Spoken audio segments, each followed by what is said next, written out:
What's up everyone? John Rettinger from Techno Buffalo here. I know there are a lot of you that are considering upgrading your first generation iPad to the second generation model, and I also know there are a good chunk of you that are considering cashing in on the $100 cheaper price of the first generation model. So I want to help clarify whether or not it's going to be worth your hard-earned money to upgrade, or whether or not you're better sticking with or purchasing the first generation. So let's go ahead and put these two head to head.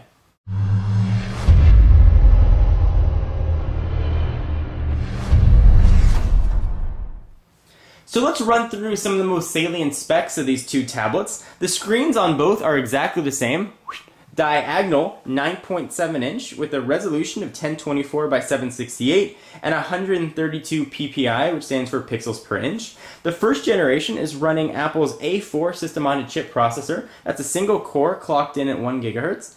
The iPad 2 is running the updated A5 chip. It's a dual-core processor, clocking in each core at 1 gigahertz. So you're potentially going to get double the processing speed. From a RAM standpoint, the first generation iPad, and we only know this because of iFixit's teardown, has 256 megabytes of RAM compared to the iPad 2's 512. Cameras, we don't have them on the first gen. We've got two on the iPad 2. We've got a VGA camera up top, and on the back we've got an unknown resolution that takes 720p video and takes still image. If you're curious what the video quality is, there'll be a link down below. I did a full video showing the quality of the video capture on the iPad 2.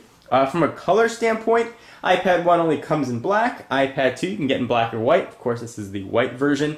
And you can get iPad 2 on the 3G models either on Verizon or ATandT. If you wanted to go 3G with the first generation, you are limited to just ATandT. So it's got an extra core, it's got double the RAM, but how does that translate to a user experience? The iPad 2 is definitely faster, but how much faster is it going to be? Well, let's go ahead and run some speed tests. Let's go ahead and close everything that's open, and I know that it doesn't matter all that much when it comes to the Apple products leaving stuff open in the background, but I want to make sure that we have everything closed. We're going to run a browser speed test. These are running on Wi-Fi on the same Wi-Fi networks.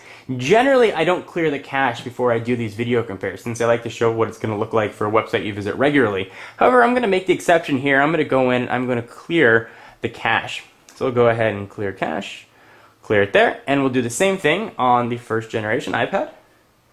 You know, I never thought the first generation iPad was slow. You definitely notice a speed difference on the iPad 2, but let's see how much a difference that's going to be.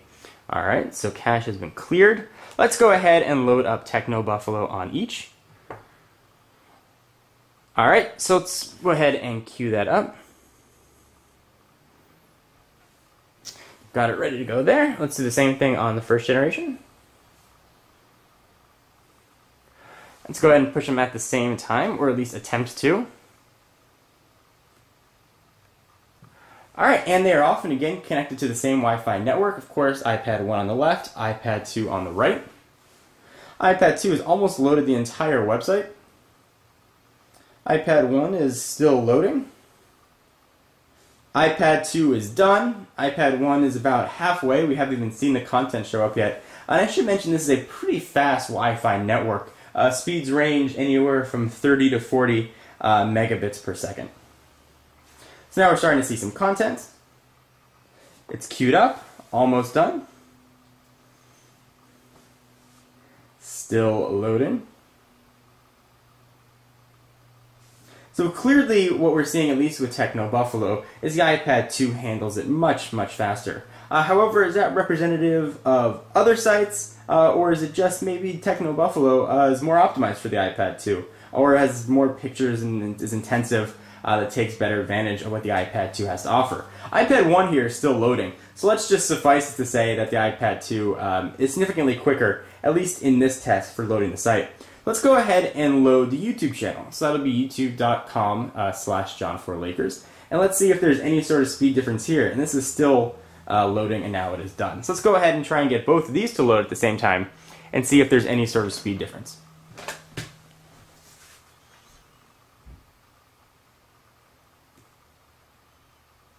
Alright, so those are both set at the same time to load, and these are just representative tests. Certainly there are a ton of other websites we could run and try. This one looks a little bit quicker. iPad 2 finished just a hair before. Let's see how scrolling works. Both looks pretty smooth. Pinch to zoom, pretty smooth on each. Not that giant a difference. I will say in browsing tests, the Techno Buffalo test was a bit on the unique side. The iPad 2 is definitely quicker. It's not a giant amount quicker when loading websites, especially on the same Wi-Fi network, but it's definitely a little bit faster. So let's go ahead and try a YouTube video. So I'll go ahead and close both of these, and we'll open the YouTube player. How quickly does it open, and how quickly does the video come up? So let's go ahead and open these, and we'll do some app tests too in just a minute as well. Alright, so let's go ahead and go to My Videos, and this is playing some here, playing some here. I was watching a car review. Let's go ahead and go to My Videos and My Videos, and we'll play the same one. So here is the photo booth video for the iPad 2 that I did. Actually, let's do the red, white, and blue iPhone unboxing. That was kind of fun. Let's go ahead and hit them both at the same time. iPad 2 again, just a little bit quicker. Starts playing the content. And I was hearing myself in stereo.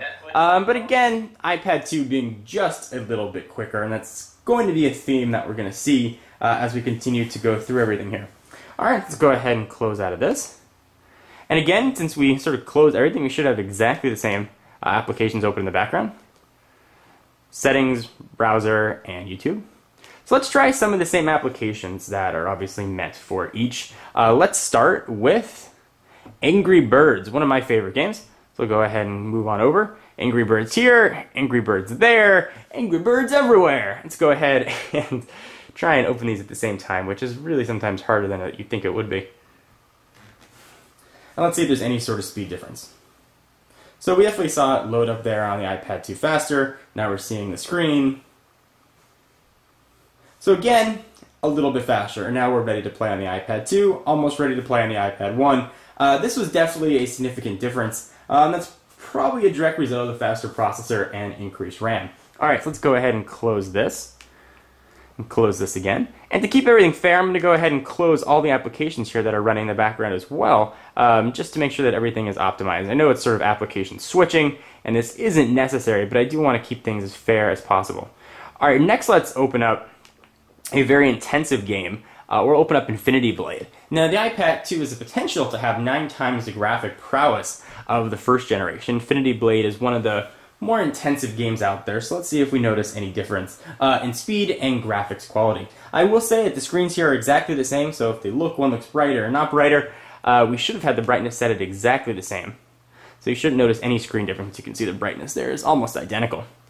Alright, so let's go ahead and open up Infinity Blade, and this is a pretty intensive game again. I actually haven't played this one as much as I'd like. So Unreal Engine, you see it kicks up much faster, again on the iPad 2. Epic Games, it's like almost watching things in a slower mirror here on the iPad 1. Alright, let's go ahead and hit play. Looks like now we are just about ready to play. Content Pack 2 coming soon. That's great. Let's go ahead and skip out of this. Hit play here. We should have the same message pop up, and it did indeed. So you're looking at this a bit sideways, but hopefully you can still see the content. Let me go ahead and see if I can push them like this, and you can see the graphics performance of both. Let me move around. You can look at exactly the same thing there.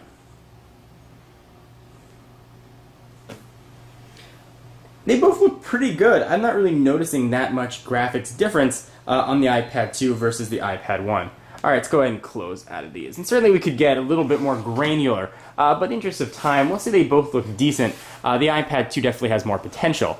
And the potential is really the big differentiating factor here. So right now, most of the applications that were built with the iPad 1 in mind, and the iPad 1's power in mind. Applications moving forward will probably be shifted to the iPad 2's power. It's potentially double the CPU and potentially 9 times better graphics. So while you might not see a big difference now between the iPad 1 and the iPad 2 when performance comes into play in games, I definitely are going to see that moving forward. So that being said, is the iPad 2 worthwhile to upgrade over your iPad 1? And for me and for my money, the resounding answer is no. I don't see much of a compelling reason to upgrade from the iPad 2 to the iPad 1. It's certainly, you're going to get a little bit faster speed, you're going to get a little bit better graphics performance. But the iPad 1 is still an extremely capable device. I think you're going to be better off saving your money unless you have to have the latest generation product, or you can sell it for a good deal. I think you're going to be better off hanging on to the iPad 1. And if you're looking for a bargain, you might want to pick up an iPad 1 for $100 off.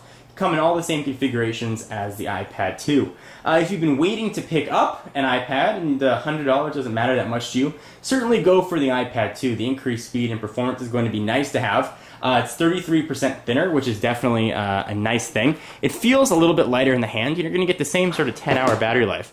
You can see the two of those side by side. One last thing to mention when you compare these two, the iPad 2 doesn't have what I call the iPad wiggle.